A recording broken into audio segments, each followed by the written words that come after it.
بسم اللہ الرحمن الرحیم، اللہ کے نام سے جو بڑا ہی مہربان اور رحم کرنے والا ہے۔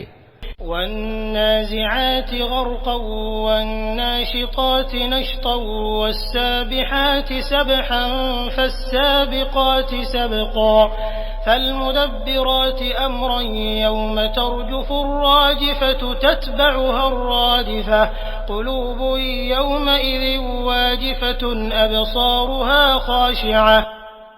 قسم ہے ان فرشتوں کی جو ڈوب کر کھینچتے ہیں اور دھیرے سے نکال لے جاتے ہیں، اور ان فرشتوں کی جو وایو منڈل میں تیزی سے تیرتے پھرتے ہیں، پھر آدیشانوپالن میں اگرسرتا دکھاتے ہیں، پھر ایشوری آدیشوں کے انوسار معاملوں کا انتظام چلاتے ہیں۔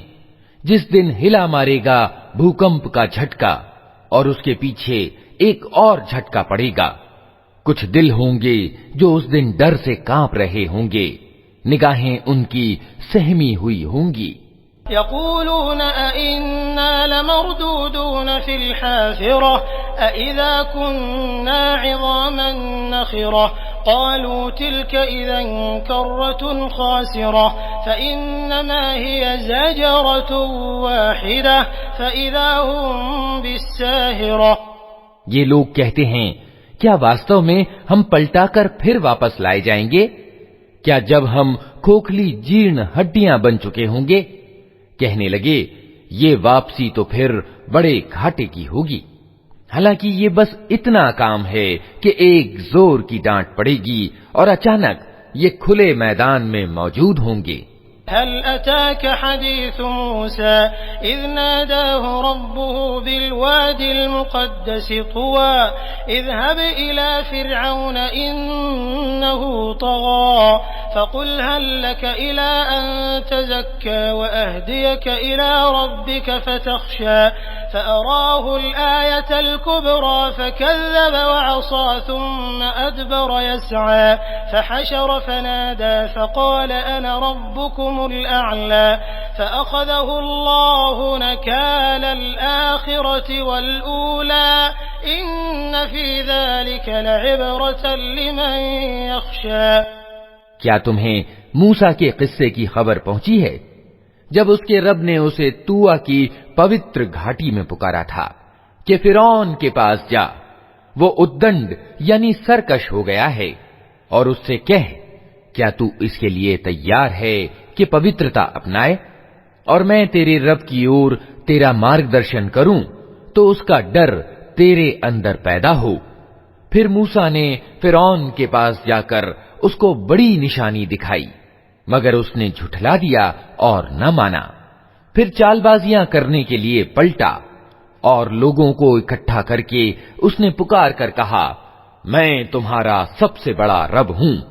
آخرکار اللہ نے اسے پرلوک یعنی آخرت اور دنیا کے عذاب میں پکڑ لیا۔ واستو میں اس میں بڑی شکشا ہے ہر اس ویکتی کے لیے جو ڈرے۔ أأنتم أشد خلقا أم السماء بناها رفع سمكها فسواها وأغطش ليلها وأخرج ضحاها والأرض بعد ذلك دحاها أخرج منها ماءها ومرعاها والجبال أرساها متاعا لكم ولأنعامكم۔ کیا تم لوگوں کو پیدا کرنا زیادہ مشکل کام ہے یا آسمان کو؟ اللہ نے اس کو بنایا، اس کی چھت خوب اونچی اٹھائی، پھر اس کا سنتولن ستھاپت کیا اور اس کی رات ڈھانکی اور اس کا دن نکالا۔ اس کے بعد زمین کو اس نے بچھایا، اس کے اندر سے اس کا پانی اور چارہ نکالا اور پہاڑ اس میں گاڑ دیے، زندگی کے سامان کے روپ میں تمہارے لیے اور تمہارے چوپایوں کے لیے۔ فَإِذَا جَاءَتِ الطَّامَّةُ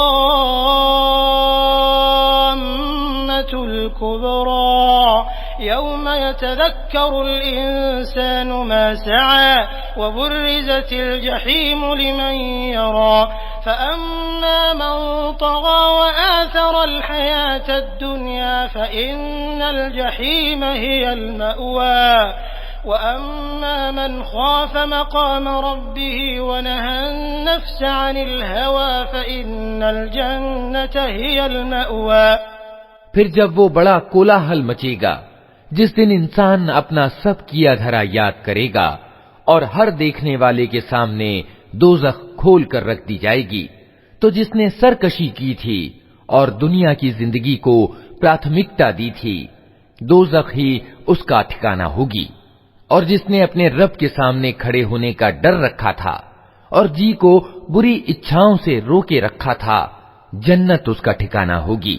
يسألونك عن الساعة أيان مرساها فيما أنت من ذكراها إلى ربك منتهاها إنما أنت منذر من يخشاها كأنهم يوم يرونها لم يلبثوا إلا عشية أو ضحاها.